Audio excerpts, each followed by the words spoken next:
नमस्कार साथियों, अगर आपका जन्म भी 1987 से पहले हुआ है या 1987 से 2004 के बीच में हुआ है या फिर 2004 के बाद हुआ है तो इस वीडियो को बीच में छोड़ने की गलती बिल्कुल भी मत कीजिएगा, क्योंकि पिछले टाइम से हमारे भारत देश में बहुत सारी चर्चाएं ऐसी चल रही हैं, बहुत सारे पेपर वर्क ऐसे चल रहे हैं जिसको लेकर के हर भारतीय के मन में कहीं ना कहीं बेचैनी ज़रूर है। क्योंकि पिछले काफ़ी टाइम से कुछ काम हैं, कुछ प्रक्रियाएं ऐसी हैं जो हम लोग को रास नहीं आ रही हैं।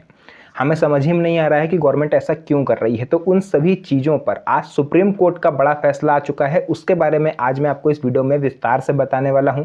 वीडियो को शुरू से अंत तक देखिएगा ताकि आपको पूरी जानकारी क्लियर हो पाए। तो आइए वीडियो को स्टार्ट करते हैं। तो देखिए, सबसे पहले तो हम इस चीज़ को जानेंगे कि आखिर हमारे भारत देश में इतना ज़्यादा भ्रम फैल क्यों रहा है, उस पर थोड़ी सी चर्चा करते हैं। देखिए, मैं आपको ये विश्वास दिलाना चाहता हूं कि मैं आपका एक सेकंड भी फर्जी का बर्बाद नहीं करूंगा। जो भी आपको जानकारी दूंगा बिल्कुल बिल्कुल सटीक जानकारी होगी और उस जानकारी को आप कहीं भी सर्च करके वेरीफाई कर सकते हो। हमारे देश में भ्रम फैल क्यों रहा है? देखिए, सबसे बड़ी बात है कुछ मीडिया चैनल्स एंड कुछ यूट्यूब चैनल्स अपने व्यूज़ के चक्कर में आप लोग को गलत जानकारी देते हैं और आप लोग को भ्रमित करते हैं। क्योंकि अभी रिसेंटली मैंने कई सारे ऐसे वीडियोस देखे थे जहां पर ये क्लियर कहा जा रहा है कि एसआईआर जो हो रहा है या जो हो चुका है जिन राज्यों में या जहां पर होना है वो पूरी तरह से एनआरसी से संबंधित है। एंड एसआईआर की आड़ में सरकार आपके दस्तावेजों की जांच इसलिए कर रही है ताकि आपकी नागरिकता भारत की है या नहीं है इस चीज़ को चेक किया जा सके। लेकिन मैं यहाँ पर पूरी विश्वास के साथ कह सकता हूँ कि एनआरसी का संबंध एसआईआर से नहीं है, क्योंकि एसआईआर हो गया और एनआरसी हो गया, ये दोनों बहुत अलग हैं, बहुत डिफरेंट है। मैं आपको एक एग्जांपल के थ्रू समझाता हूं। देखिए, एसआईआर का मतलब होता है स्पेशल इंटेंसिव रिवीजन, यानी कि मतदाता सूची का पुनर्निरीक्षण। एक तरह से मतदाता की जो लिस्ट है, जब भी आप वोट डालने गए होंगे तो आप लोग को पर्ची मिलती होगी। देखा होगा ना, बाहर मेज कुर्सी पे काफ़ी सारी लिस्ट लिए लोग बैठे रहते हैं, तो वो आपके बूथ क्षेत्र का, आपकी विधानसभा की पर्ची होती है जिसमें आपका नाम होता है। लेकिन काफ़ी सारे लोग जिनके घर में किसी की मृत्यु हो गई है, वो कभी वोट डालते थे लेकिन उनकी मृत्यु हो गई, लड़की थी उसकी शादी हो गई है, लड़का था तो बहू आ गई घर में, या पूरा परिवार एक जगह से दूसरे विधानसभा क्षेत्र में शिफ्ट हो गया। फॉर एग्जांपल, एक मोहल्ला छोड़ करके आप अपने घर से लगभग 12 से 15 किलोमीटर दूर जाके रहने लगे, तो सीधी सी बात है आपका विधानसभा क्षेत्र भी चेंज हुआ होगा। तो ऐसे में इस पुरानी वाली विधानसभा क्षेत्र से आपका नाम काट करके नई वाली विधानसभा क्षेत्र में आपका नाम जुड़वाने का प्रोसेस है एसआईआर। डुप्लीकेट वोटर्स को हटाने का प्रोसेस है एसआईआर। आपके घर में किसी व्यक्ति की मृत्यु हो चुकी है तो उसका नाम उस लिस्ट से हटाने का प्रोसेस है एसआईआर। तो एसआईआर केवल और केवल आपको ये अधिकार देता है कि आपका नाम मतदाता सूची में चढ़ जाए और आपको वोट देने का अधिकार मिल जाए, इसके अलावा और कुछ नहीं। और एसआईआर के में जो दस्तावेज आपसे मांगे जाते हैं, अगर आप उन्हें नहीं भी दोगे तो भी कोई प्रॉब्लम नहीं होगी, आप नए सिरे से नाम जुड़वा सकते हो। अब आते हैं एनआरसी पर। एनआरसी का मतलब है नेशनल रजिस्टर ऑफ सिटीजनशिप, यानी कि एक ऐसा रजिस्टर जिसमें भारत के सभी नागरिकों का रिकॉर्ड दर्ज होगा। कौन भारतीय है, कौन भारतीय नहीं है, कौन जन्म से भारतीय है, कौन रजिस्ट्रेशन के थ्रू भारतीय है, इन सब चीज़ों को चेक किया जाएगा। अच्छा, नागरिकता किसी एक दस्तावेज पर डिपेंड नहीं है। ऐसा नहीं है कि भारत देश में अगर किसी के पास जन्म प्रमाण पत्र नहीं है तो वो भारत का नागरिक नहीं होगा। नागरिकता डिसाइड करने का एक एक्ट बना हुआ था संविधान में भी, सेक्शन 5 से सेक्शन 11 के बीच में आपको इसके बारे में विस्तृत जानकारी मिल सकती है। लेकिन मैं बात करूंगा सिटीजनशिप एक्ट 1955, यानी भारतीय नागरिकता अधिनियम 1955। ये आखिर क्या कहता है? तो इसमें ये बताया गया है कि टोटल 4 तरीके से आप भारत की नागरिकता को प्राप्त कर सकते हो। पहला हो गया जन्म के द्वारा, सेकंड बर्थ के डिसेंट यानी वंश के द्वारा, तीसरा रजिस्ट्रेशन के द्वारा और चौथा है प्राकृतिकरण के द्वारा। यानी पहले की अगर हम लोग बात करें जन्म के द्वारा, अगर आप ये प्रूफ करने में सफल रहे कि आपका जन्म भारत में हुआ है तो आपको जन्म के थ्रू नागरिक माना जाएगा, चाहे आप जन्म प्रमाण पत्र दो या अपने माता पिता को कोई रिकॉर्ड दो।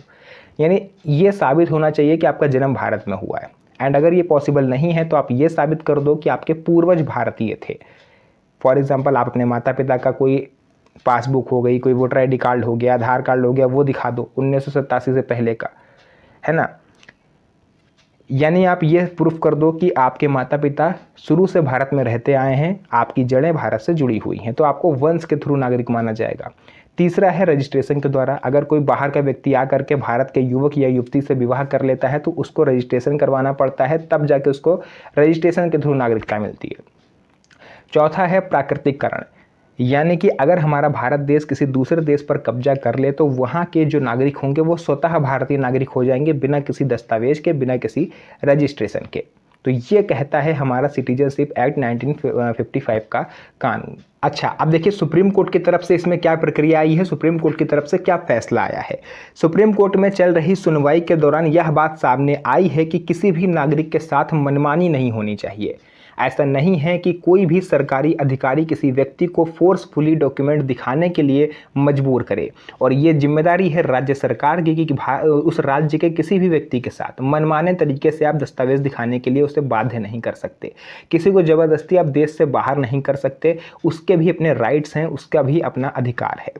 अदालत ने यह स्पष्ट किया है कि यदि किसी प्रशासनिक प्रक्रिया में किसी व्यक्ति का नाम हटाने या उसके अधिकारों को प्रभावित करने की बात आती है तो उचित प्रक्रिया का पालन किया जाना आवश्यक है, यानी किसी भी व्यक्ति को अपनी बात रखने और आवश्यक दस्तावेज प्रस्तुत करने का अवसर मिलना चाहिए।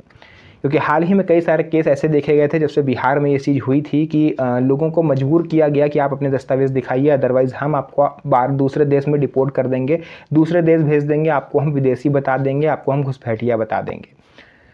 तो सुप्रीम कोर्ट ने इसको संज्ञान लिया, और सुप्रीम कोर्ट ने उस समय भी कहा था और अभी भी इस चीज़ को कहा है कि हर व्यक्ति का अपना अधिकार है। अगर उसके पास डॉक्यूमेंट हैं तो ठीक है, वरना गवर्नमेंट उसको मजबूर नहीं कर सकती अपने दस्तावेज दिखाने के लिए।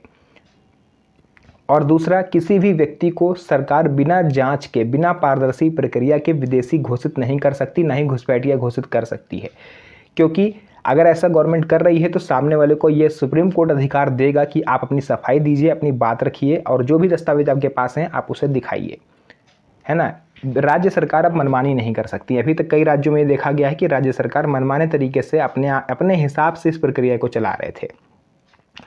बाकी Aadhaar card, voter ID card, PAN card, ये तो शुरू से ही नागरिकता का प्रमाण नहीं रहे हैं, और इसका जवाब सरकार से पूछा भी गया।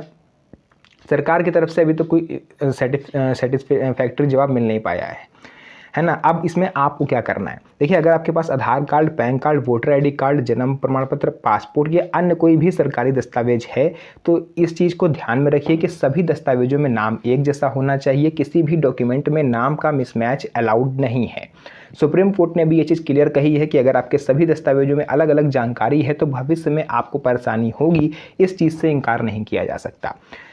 सभी में जन्मतिथि समान हो, माता पिता का नाम समान हो, एड्रेस समान होना चाहिए, है ना। बाकी घबराने की ज़रूरत है नहीं। सबसे महत्वपूर्ण बात यही है कि आपको अफवाहों पर ध्यान नहीं देना है। अगर ऐसा कोई जानकारी है, कोई आपको जानकारी चाहिए तो आप भारत सरकार के ऑफिशियल पोर्टल पर नज़र बना के रखिए, या फिर आप किसी भी विश्वसनीय चैनल, मैं ये नहीं कह रहा हूँ कि आप मेरे चैनल पर सब्सक्राइब कर लो या मेरे को देखो, आपको जिस भी चैनल पर विश्वास हो आप उस चैनल को फॉलो कर सकते हो, वहाँ से आप जानकारी लीजिए।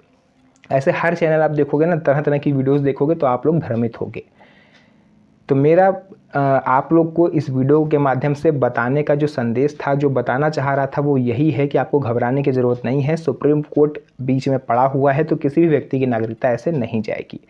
बाकी जितनी जल्दी हो सके सभी दस्तावेजों का इंतजाम करिए। जन्म प्रमाण पत्र, पासपोर्ट, निवास प्रमाण पत्र, अपने बाप दादा के जो भी आपके दस्तावेज हों, ज़मीन की प्रॉपर्टी की रजिस्ट्री, खतौनी वगैरह जो भी आपके पास हो आप उसे निकलवाइए और एक फ़ाइल बना के सुरक्षित रखिए, क्योंकि कभी भी एनआरसी हो सकता है। हाँ, जैसा कि हमारे देश के गृह मंत्री अमित शाह जी ने कहा है कि हम कभी भी एनआरसी करा सकते हैं। तो उस टाइम अगर आप दौड़ोगे ना दस्तावेजों के लिए तो आपको काफ़ी ज़्यादा भीड़ भाड़ का सामना करना पड़ेगा। तो अभी बनवा लीजिए, क्योंकि बनवाना ही आज नहीं तो कल, कल नहीं तो परसों। तो उसे जल्द से जल्द बनवा के रखिए और सेफ रहिए। बाकी इस वीडियो को अपने यार दोस्तों, रिश्तेदारों के साथ भी शेयर करिए ताकि उन्हें भी इन चीज़ों के बारे में पता चले। तो जो भी जानकारी थी मैंने आपको पूरा विस्तार से बता दिया है। वीडियो पसंद आई हो वीडियो को लाइक करके चैनल को सब्सक्राइब जरूर कर लीजिएगा, क्योंकि इस तरह की वीडियोज़ मैं आपके लिए बनाता रहता हूँ। तो फिर से मुलाकात होगी आप सभी से एक और नई मज़ेदार वीडियो में। तब तक के लिए धन्यवाद। जय हिंद।